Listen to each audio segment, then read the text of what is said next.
Hi everybody, I'm Jack Devine. Welcome back to another episode of Jacksnax. Today we're going to be snacking on Stella Blue by the Grateful Dead. This is more of a broad-based soloing strategies kind of lesson. If you're looking for spot-on reproductions of the licks I was playing in the beginning, look elsewhere.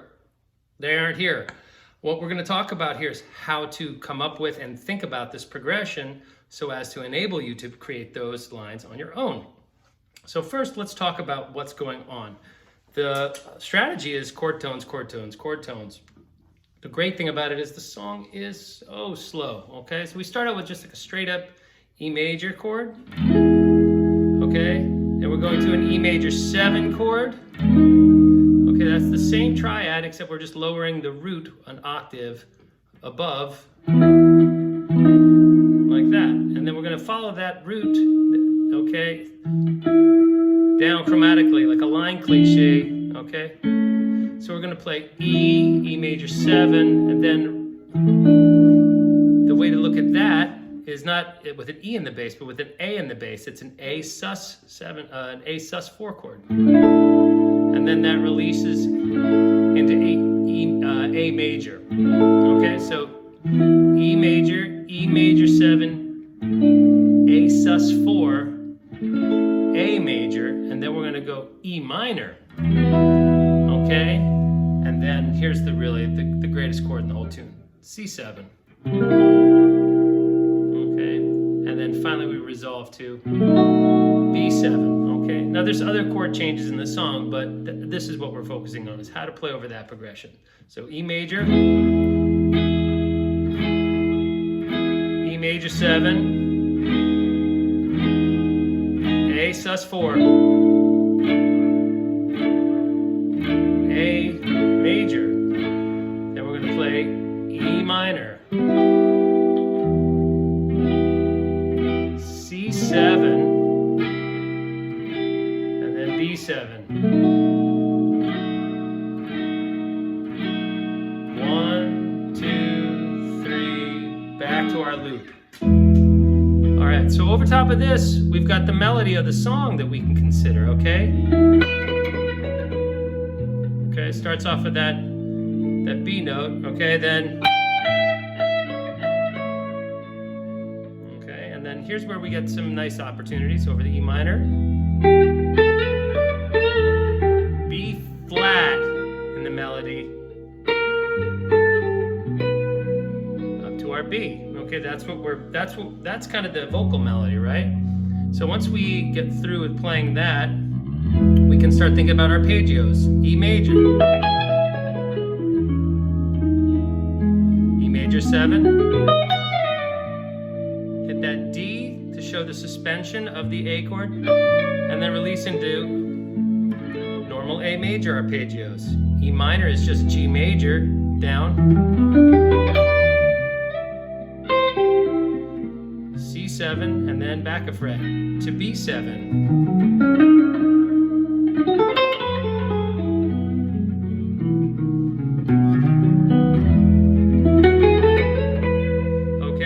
Over and over again.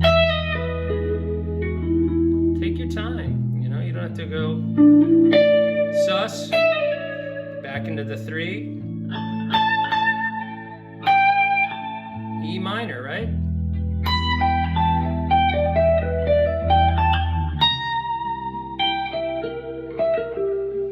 And then over the B7 chord, we can do a diminished sound.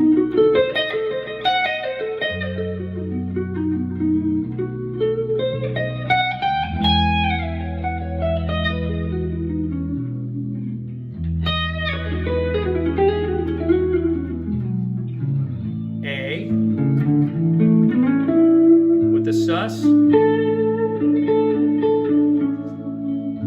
minor,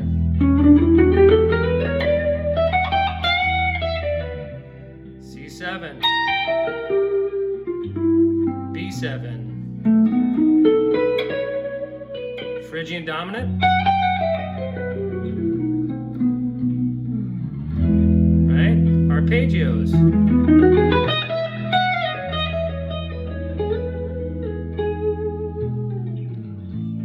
We'll do a dominant. Don't forget that sus on the D. E minor, let's do G instead.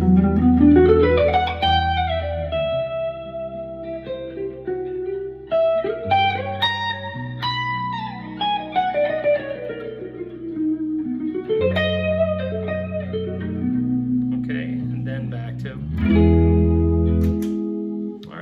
So the idea is, you know, you have lots of time. Take time. Take time between the ideas. Don't just try to jam everything in there. Think, what chord am I playing over?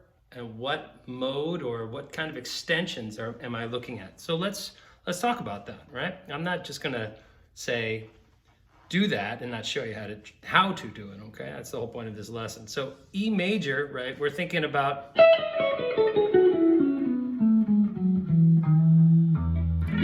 Okay, that's over our first chord, okay? Now, that's going to be your straight E major scale. Over top of the E major 7 chord, there's some interesting things you can do. You can stay just in E major and just hammer that E flat note, okay? So that's going to be, instead of going, you can start. Okay, you can think about that also as like playing C sharp minor.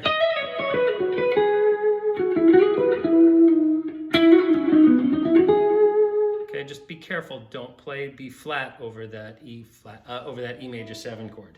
Another great substitution for over E major 7 is going to be this A minor, A flat minor. I don't know, maybe it's G sharp minor, I'm not sure. I guess it would be G sharp minor. So we're going 1, 2 on the A string. This is a Tim Miller arpeggio. It's kind of a hip little idea. So, okay, we're gonna come up here and grab the B, okay? Or we can go here and grab the A, that's probably better. Or even here, A flat. Right? That's kind of a hip way to do it. So let's, sorry, I'm just kind of thinking on the fly here. So A flat, or G sharp rather, B, down, down. So we're hitting the E flat and this F sharp. Okay, then just upstroke on the G sharp. And then we're going to go down, down. Okay, so that's going to be...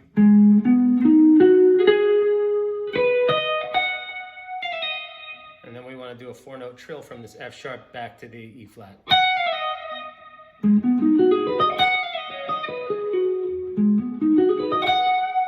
Okay, look at the right hand.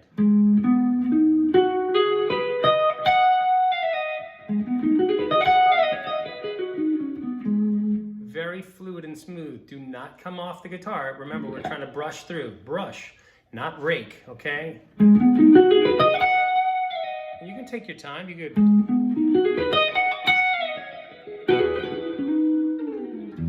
Okay, so there's our E ideas.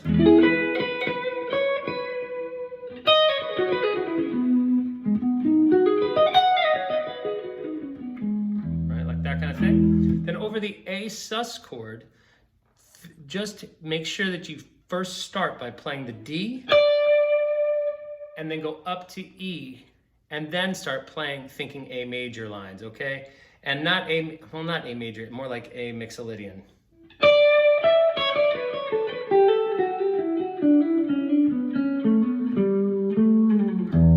Okay, because we're headed to that E minor chord. All right, so the G note over the A is, you know, it's acceptable. I don't really hang on it too much, but you want to do, you know, if we're coming out of that,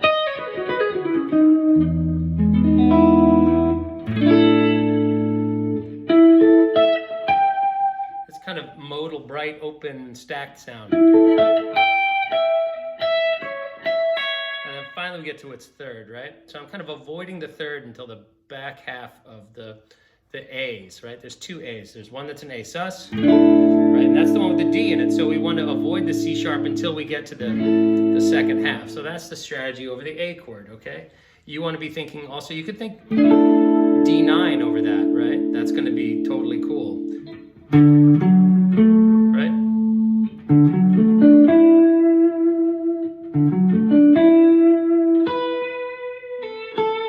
All that's going to sound really nice. Okay, the other way you could think about it is also just think, you could think like, almost like a B minor pentatonic sound. Let's see what that sounds like over top of it, okay? So 1, 2, 3, 4.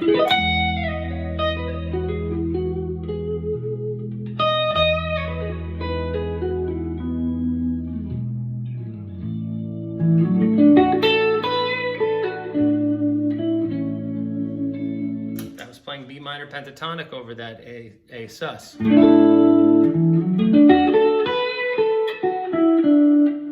then releasing into the third of that A chord. Pretty slick. Okay? Now, E minor. What kind of E minor are we looking at? Is it E minor with a natural sixth or with a Dorian sixth? Like, are we talking about this E minor scale? That's Dorian. Or are we going... I play the Dorian. Okay, we're coming out of that A7 sound or that A. Okay, I'll show you both and you can tell me what you prefer in the comments below if you're into it. Okay, let's look at it.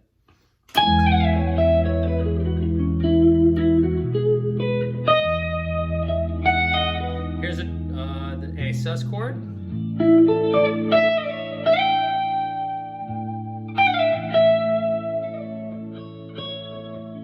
E Dorian.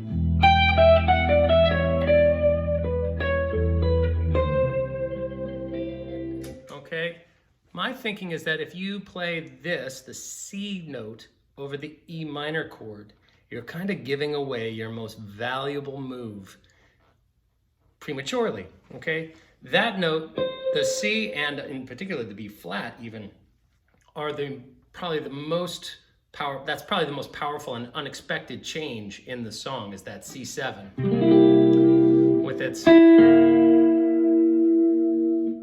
that tritone that's in there, right? That's really awesome. Okay, so that's a great opportunity to play straight up C7.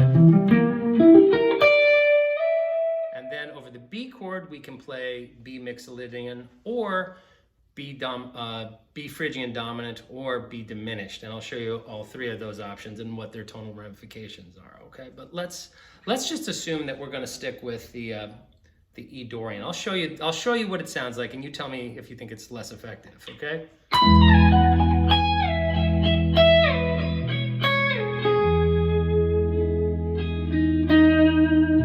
A7.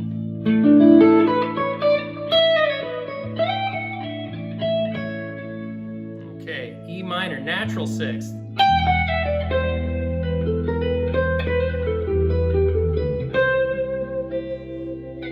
Okay, Okay, so my thinking is that we've introduced that C note just a little prematurely. It's not going to sound bad. I just think it sounds more chromatically cool because we start here with the Dorian 6. We go E major, all right? Now we're into the sus chord. Then we're going to go to the minor chord, then the 7 chord, and then down to, okay? I kind of dig that more than giving away the C over the E minor chord. I like to keep the C in reserve for the C chord, and in particular the B flat from it, okay? So let's look at the melody. You know, maybe you don't know it. So I start out a 5 below. The target note is this B at the 12th fret. All the years combine, right? Then over the A we go.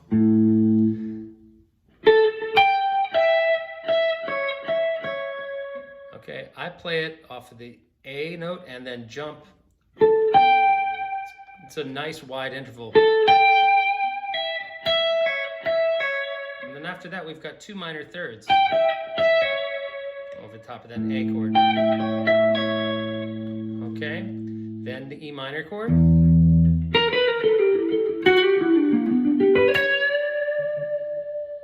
C7, right? So that's going to be E minor is, there's nothing that can hold. All right, that's the B flat in the melody. There's nothing you can hold, or something like that. Okay, that's over top of our C chord. And that's the B. Finally comes up to there. And then we can develop ideas over the B chord. Okay, that's your melody. If you want to track other melodies that Garcia sang, just listen to the, listen to his voice and try to cop the vocal licks on the guitar, all right? Before you run away with, all this crazy arpeggiated madness stuff, okay? Other ideas, instead of using E minor arpeggios, use G major 7 arpeggios that you know. So here's another one. Okay, so this is another Tim Miller idea. 2, 1, 2, 1, 2. And I start at the F sharp, that's the 9.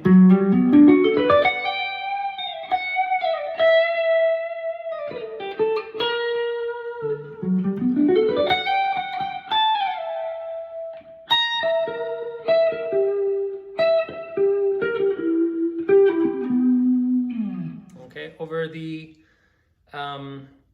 C7 chord, okay? Here's some arpeggio shapes that are kind of fun. We can look at C7. Okay. 1, 3, 5, flat 7, 9, 4, 3, 5, flat 7, 9.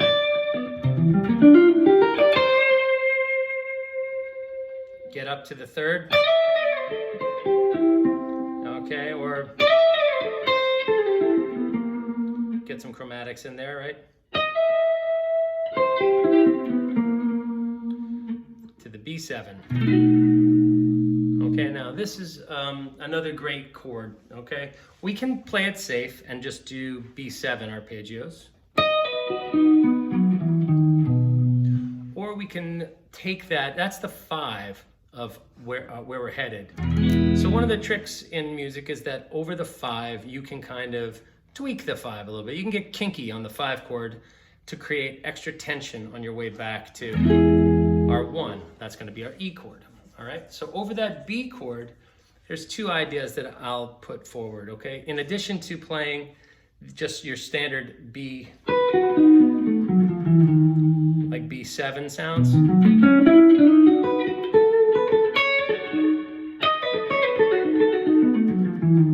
Okay, which is just fine. Okay, we can take the idea of playing the B Phrygian dominant, okay, which is going to,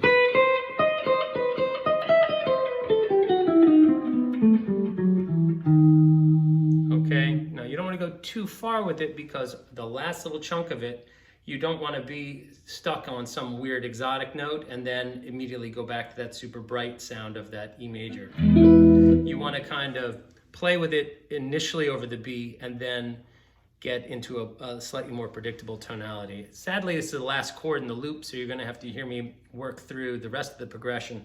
I'll show you what the Phrygian dominant sounds like in 2 different positions. I'll do it twice for you, okay? So that means you're going to have to hear it twice, okay? So let's start at the top.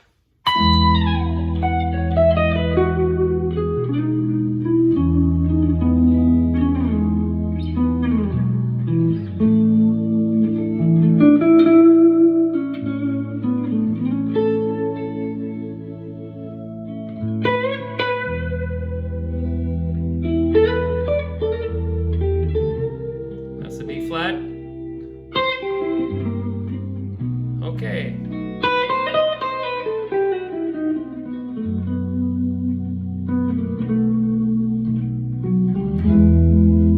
Okay, that was...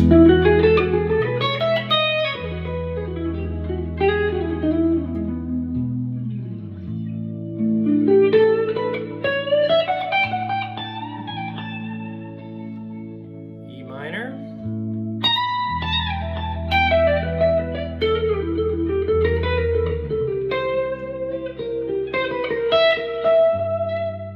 Now watch.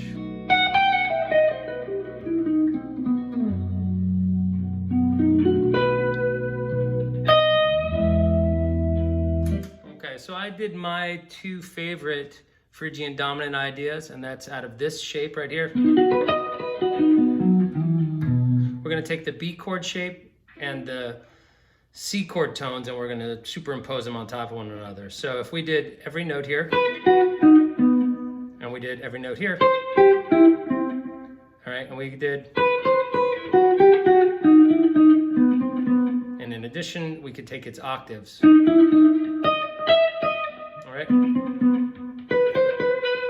Let's say, so we could take an arpeggio like, and we could go, okay, so.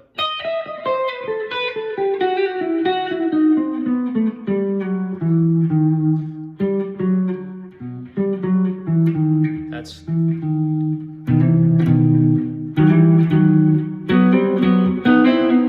right.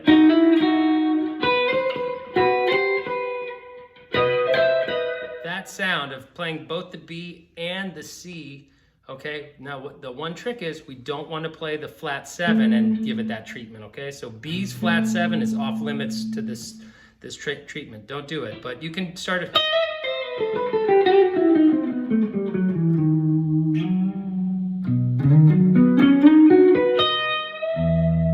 And then we bring it back. So we've kind of tweaked the B for the first part of it using that Phrygian dominant sound. Here's the other place we can do it. If we take that same chord, the B, right? Now remember, we're not going to touch the A note, okay? That stays the same. We don't alter that. But if we look at every note in the chord, and we give it that +1 treatment, it's a very cute gimmick for getting over that B7 chord.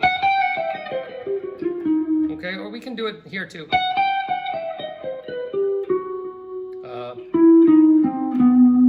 Coming up, we can start with our middle finger on the root, and this is a very handy way of playing that idea.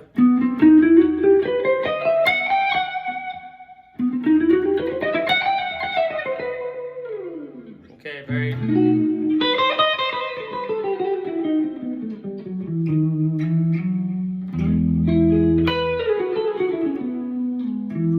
Okay, that kind of idea over the B7 chord. The other alteration that we can not alter, I guess, well, whatever. We're going to modify that B chord. We're going to turn it into a different kind of B chord. We're going to add the C note, okay? Just the same way we added the C note here. If we just play B7 arpeggios and we add a C note, what are we playing? We're playing a B diminished, okay? So...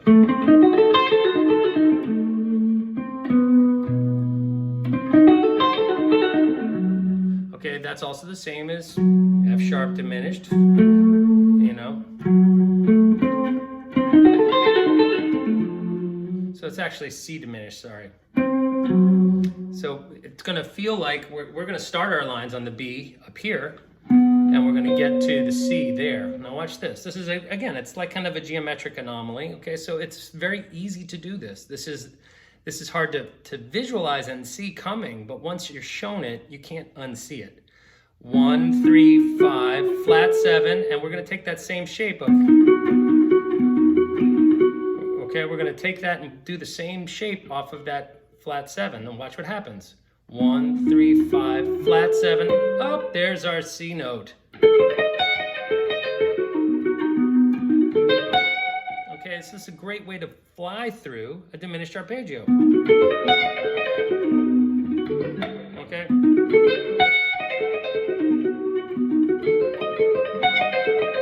So you can just go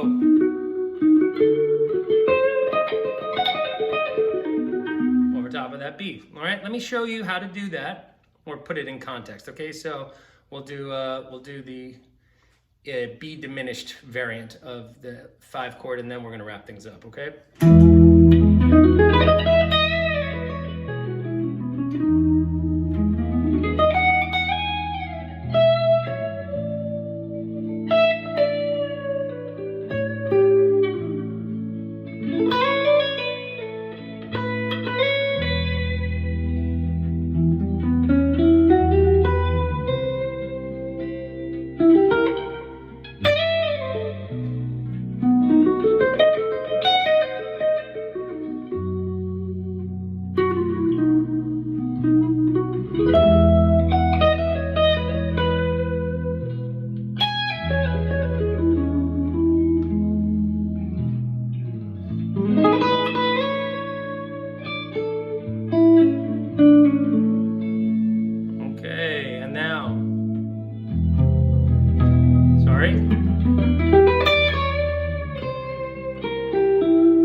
Okay, can you feel all that tension building up over the 5 chord? Okay, the way to look at it is, look at that. These 2 notes are the 3rd and the 5th of our B chord. We're just taking the root and coming up. So we can actually walk up to it and then go back into our...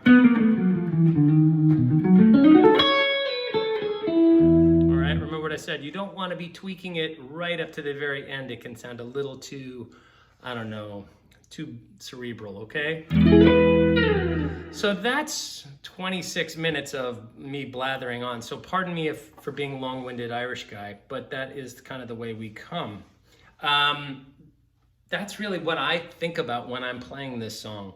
It is a beautiful song. Start with the melody and then start thinking interesting ideas over particular modal extensions and thinking about how to create arpeggio sounds that kind of, I don't know, imply, you know, beautiful color tones, okay? I hope that this lesson comes in handy for you the next time you're soloing over Stella Blue. And if you like what you snacked on today, please do me a solid, give me a subscription, and leave a comment below. All right, I hope to see you soon, and take care of yourselves, everybody. Bye-bye.